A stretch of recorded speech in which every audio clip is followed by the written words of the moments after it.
नमस्कार बच्चों, आज का हमारा टॉपिक है न्यूट्रिएंट साइकिल और biogeochemical cycle.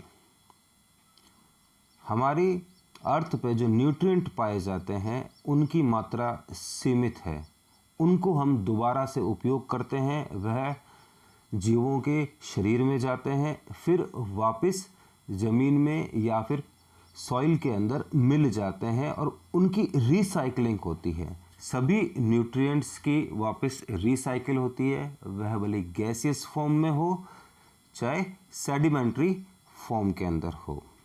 A nutrient cycle is the movement and exchange of organic and inorganic matter back into the production of matter। मतलब कहने का तात्पर्य क्या है कि वह वापस उसी सोर्स के अंदर जाकर मिल जाते हैं। यह न्यूट्रिएंट साइकिल या फिर बायोजियोकेमिकल साइकिल कहलाता है। दो प्रकार के होते हैं बच्चों न्यूट्रिएंट साइकिल, एक रहता है गैसियस साइकिल और दूसरा होता है सेडिमेंट्री साइकिल। गैसियस साइकिल की अगर अपन बात करें तो इसमें जितनी भी गैसें पाई जाती है उन सब की साइकिलिंग होती है, जैसे कि CO2 है, नाइट्रोजन है, ऑक्सीजन है, ठीक है ना। कार्बन की फॉर्म जो रहती है, कार्बन की सभी फॉर्म्स को अपन इसके अंदर शामिल करते हैं गैसियस साइकिल के अंदर। सेडिमेंट्री साइकिल क्या होते हैं? सेडिमेंट्री साइकिल ये रहते हैं कि जो ज़मीन पर स्थित पाए जाते हैं, जमा पाए जाते हैं, यह गैसियस फॉर्म में नहीं होते हैं, ठीक है ना, ज़मीन के थ्रू होता है इनका। और ये दो प्रकार के रहते हैं, सल्फर और फॉस्फोरस, इनके दोनों के साइकिल्स रहते हैं। अपन सबका अध्ययन करेंगे एक एक करके। सबसे पहला अपने पास साइकिल आता है कार्बन साइकिल। कार्बन की जो अमाउंट है एनवायरनमेंट के अंदर वह काफ़ी कम मात्रा में है, लेकिन अपन अगर देखें जीवन के हर क्षेत्र के अंदर कार्बन हमारे अंदर होता है, पाया जाता है। अमाउंट काफ़ी कम है, लेकिन इसके बिना जीवन भी संभव नहीं है। जैविक जगत में कार्बन जो है कार्बनिक पदार्थों के रूप में पाया जाता है, सजीवों में पाया जाता है कार्बनिक पदार्थों के रूप में। लेकिन अजैविक जगत में यह चूना पत्थर है, वायु में CO2 है, जल में CO2 है, जीवाश्मीय ईंधन के रूप में यह होता है।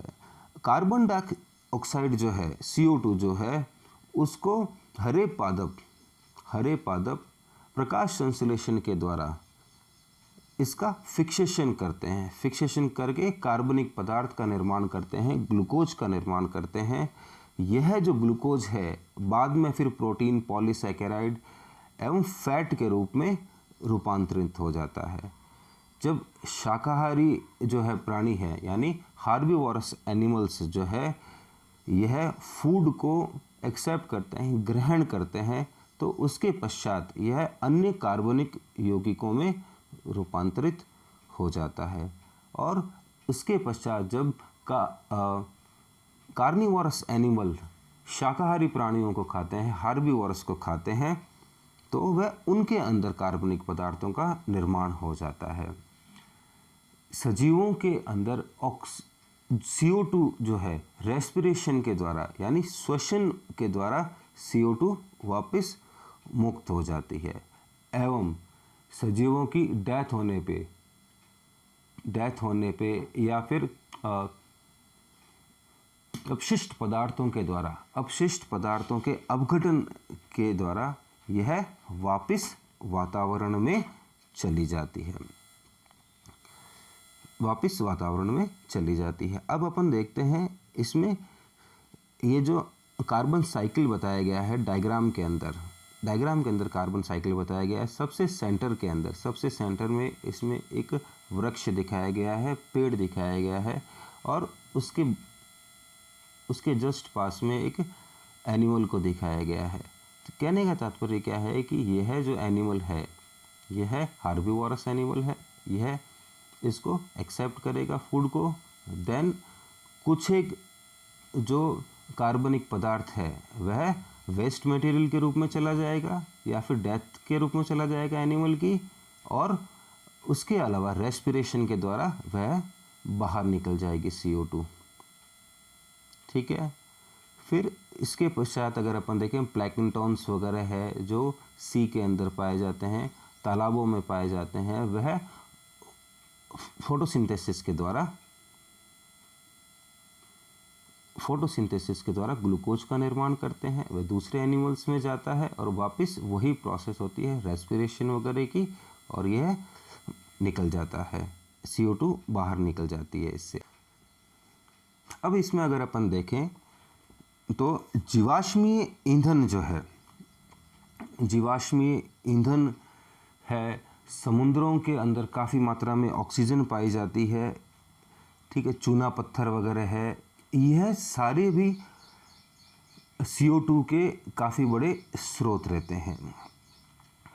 ठीक है, जैसे कि अगर अपन बात करें जीवाश्मीय ईंधनों के जलने से, वनों में आग लगने से, या फिर औद्योगिक जो कारखाने वगैरह है, इनसे CO2 अत्यधिक मात्रा में निकलती है। यह CO2 H2O के साथ क्रिया करके कार्बनिक अम्ल का निर्माण करती है, और यह कार्बनिक अम्ल वापस जल के द्वारा समुद्रों में या फिर नदियों में चला जाता है। वायुमंडल में जो कार्बन की मात्रा है वह 711 इंटू 10⁹ है, 9 टन है, इतनी ज़्यादा है, और समुद्रों में है 39,000 इंटू 10⁹ टन। जीवाश्मीय ईंधन 1200 इंटू 10⁹ टन की मात्रा रहती है। औद्योगिक क्रांति से पहले, इंडस्ट्रियल रिवॉल्यूशन से पहले, वायुमंडलीय, महाद्वीपीय एवं समुद्री चक्रण में इसका संतुलन नियत था, लेकिन औद्योगिक क्रांति एवं शहरीकरण के कारण यह संतुलन गड़बड़ा गया है। वर्तमान में कार्बन का जो सबसे इम्पोर्टेंट स्रोत है वह है समुद्र, सी। इसके अंदर यह आयनों के रूप में विद्यमान है कार्बन। समुद्रों के मध्य कार्बन डाइऑक्साइड का निरंतर आदान प्रदान होता रहता है। यद्यपि समुद्रों में उपस्थित कार्बन डाइऑक्साइड थर्मोक्लाइन क्षेत्र के नीचे उपस्थित होती है, इस कारण वायुमंडल के साथ इसका तीव्रता से विनिमय नहीं हो पाता। समुद्री जल में कैल्शियम की मात्रा अधिक होती है, क्षारीय आवरण के होने के कारण कार्बोनेट के विघटन की दर काफ़ी कम है। कार्बन डाइऑक्साइड में इंफ्रारेड जो रेडिएशंस होती है उसको अवशोषित करने की क्षमता अधिक पाई जाती है, इसलिए यह हमारी अर्थ को गर्म रखने के लिए आवश्यक है, लेकिन इसकी ज़्यादा मात्रा होने के कारण यह ग्रीन हाउस इफेक्ट को भी शो करती है, जिससे कि विकिरण जो रहते हैं वह पृथ्वी पर आ तो जाते हैं, लेकिन वापस ऊष्मीय विकिरण के रूप में बाहर नहीं निकल पाते, जिससे कि पृथ्वी का तापमान निरंतर बढ़ रहा है। इसके बाद अपन बात करते हैं नाइट्रोजन साइकिल की। नाइट्रोजन साइकिल काफ़ी इम्पोर्टेंट साइकिल है, हमारे शरीर का महत्वपूर्ण घटक है नाइट्रोजन। शरीर के कई सारे एंजाइम्स में पाया जाता है, प्रोटीन में पाया जाता है नाइट्रोजन।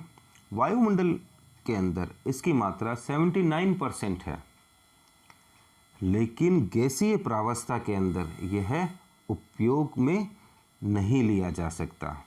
इसके लिए इसको सर्वप्रथम अस्थायी रासायनिक पदार्थों में रूपांतरित किया जाता है, उसके पश्चात इसको उपभोग में लिया जा सकता है।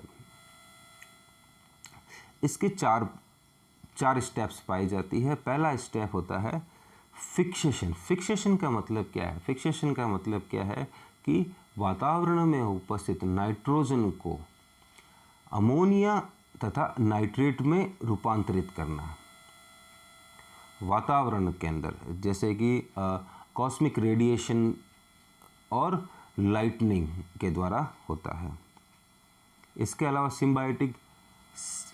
अलावा सिम्बायोटिक बैक्टीरिया और बीजीए भी पाए जाते हैं, ब्लू ग्रीन एल्गी भी पाए जाते हैं। सिम्बायोटिक बैक्टीरिया की अगर अपन बात करें तो लेग्यूमिनेसी जो कुल है, लेग्यूमिनेसी कुल के जो पौधे होते हैं, मटर वगैरह है, उनकी जो जड़ें होती है उनके अंदर राइजोबियम नामक बैक्टीरिया पाया जाता है। यह बैक्टीरिया वातावरण में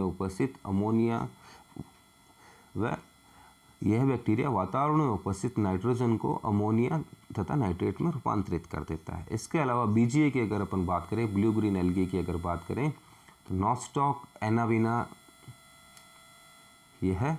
इसके अलावा भी कई सारे रहते हैं। ये एल्गीज जो रहते हैं ये भी नाइट्रोजन फिक्सेशन का कार्य करते हैं। दूसरा स्टेप आता है बच्चों अमोनिफिकेशन, अमोनीकरण। इस क्रिया में डेड ऑर्गेनिक जो मैटर होता है उसको, डेड ऑर्गेनिक मैटर को जीवाणु एवं कवकों द्वारा अमीनो अम्लों में रूपांतरित कर दिया जाता है। ठीक है ना। नाइट्रोजनी पदार्थ जो रहते हैं, कार्बनिक नाइट्रोजनी पदार्थ उपस्थित रहते हैं डेड ऑर्गेनिक मैटर में, उसको किस में कन्वर्ट कर दिया जाता है? अमोनिया के अंदर कन्वर्ट कर दिया जाता है लास्ट में। सॉरी, ठीक है। सबसे पहले कन्वर्ट किया जाता है अमीनो अम्लों में, फिर अमीनो अम्लों का जब ऑक्सीकरण होता है तो वह अमोनिया में कन्वर्ट हो जाता है। एक अपन चित्र इसमें देखेंगे। अपन चित्र की अगर अपन बात करें तो इसमें देखिए कि जीवाणुओं द्वारा नाइट्रोजन फिक्सेशन किस प्रकार से किया जाता है। इसमें अब तीसरा स्टेप आता है बच्चों। तीसरा स्टेप है नाइट्रिफिकेशन या नाइट्रीकरण। इस क्रिया में अमोनिया नाइट्रेट एवं नाइट्राइट में ऑक्सीकृत हो जाती है। अमोनिया जो है नाइट्रेट एवं नाइट्राइट में ऑक्सीकृत हो जाती है।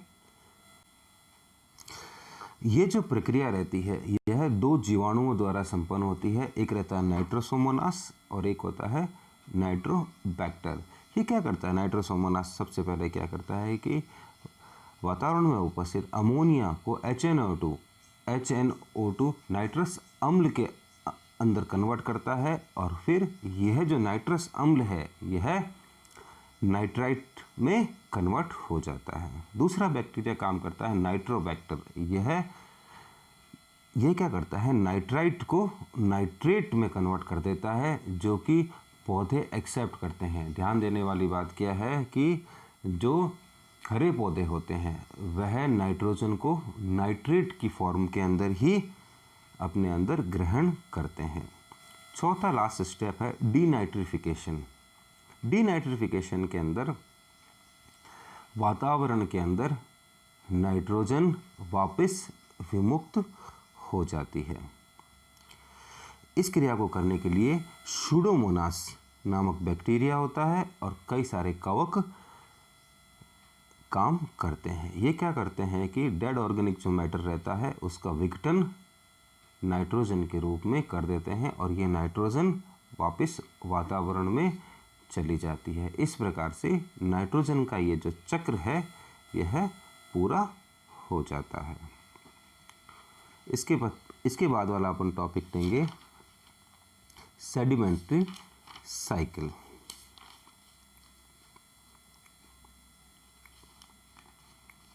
धन्यवाद।